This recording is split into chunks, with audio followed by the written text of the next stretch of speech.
Hey guys, so I wanted to do a quick little video, and I guess you'd kind of call this in defense of Ryfab. So I've gotten kind of beat up in the comments about defending the Ryfab windshield and defending the Ryfab folks.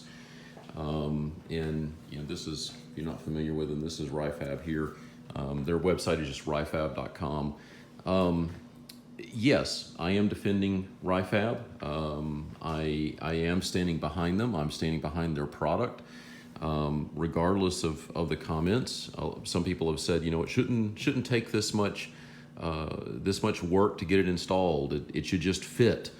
We do have to remember, number one, it's aftermarket, but number two, these machines are not perfect. If you look at my machine, and this is the way it was from the factory, look at the bed line here. You see this line right here? This does not line up. This is how this has always been. And if you look at right back here where the bed comes in, this is so close that it has actually, over time, you can kind of see it has actually damaged this panel right here. In fact, right over here, it's kind of difficult to see, but right here, it's actually broken. So I'm thinking of taking some aluminum L bracket and basically wrapping it around here and just screwing it in to permanently close that gap. But this is from the factory. So I'm not trying to justify things in the machine necessarily, or things that Ryfab had to do when they manufactured their windshield. But the point is that these machines are all different. And what, in my particular case, my machine, the way that the roll cage is manufactured is, it's just from a tolerance perspective, it's probably out of spec. And what that probably means is that, there should probably be a little bit more rake to it, a little bit more angle to it. And, the only way to fix that would probably be to come in here and try to bend something. Is it actually technically out of spec? I have no idea to know. If you took it to a dealer, the dealer's not going to know. It'd have to be someone from the factory to say what the spec is. But the point is that the folks at Ryfab have stood up. They've sent me some additional molding, and this is a stick-on molding that can go onto. Let me open up the windshield here. Oh, come on. There we go.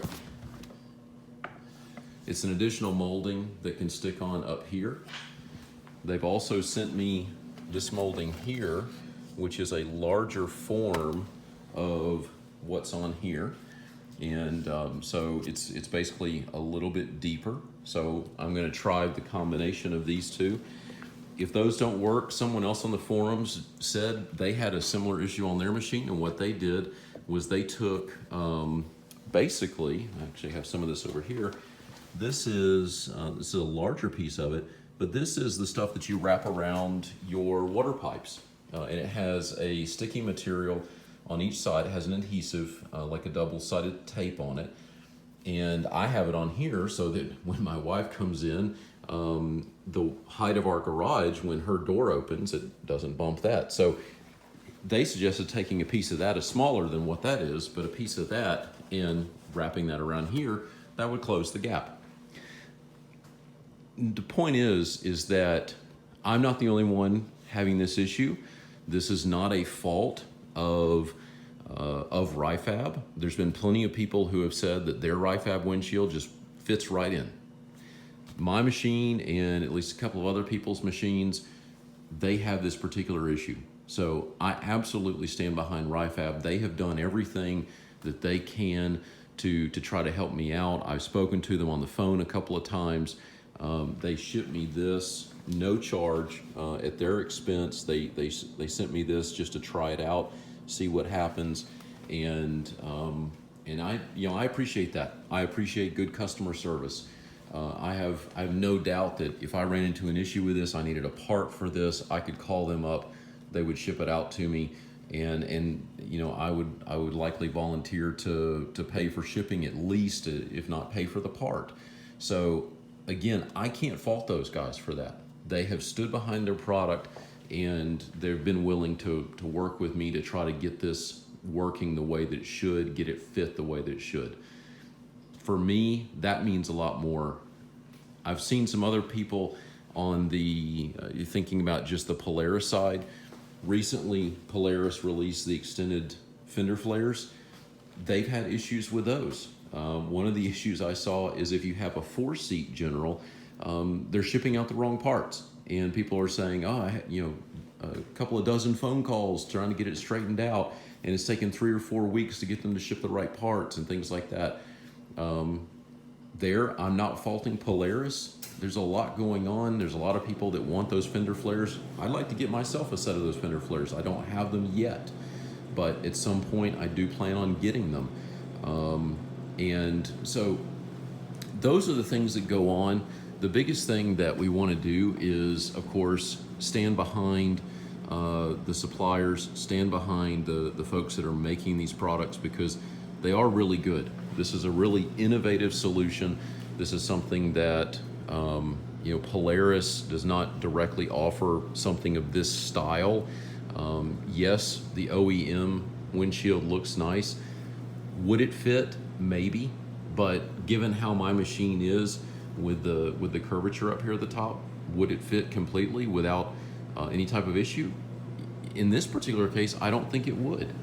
I've had the issues and complaints that I mentioned here. So that's just kind of my defense of Ryfab. Again, I stand behind them. I think they've done a great job. I'm going to continue to work with those guys, and if I ever decide to replace my rear windscreen, I probably will go with a Ryfab windshield or rear windscreen. They have a model that has a sliding rear window, which I like that. The only reason I didn't do it on here was initially it just wasn't a big deal at the time. I'm happy with what I have right now as far as this rear screen. But I definitely would buy from them again. I recommend you give them a shot. If you want to get the Polaris OEM, go for it. But at the same time, if you're comfortable with good customer service, you can't go wrong with a company like Ryfab.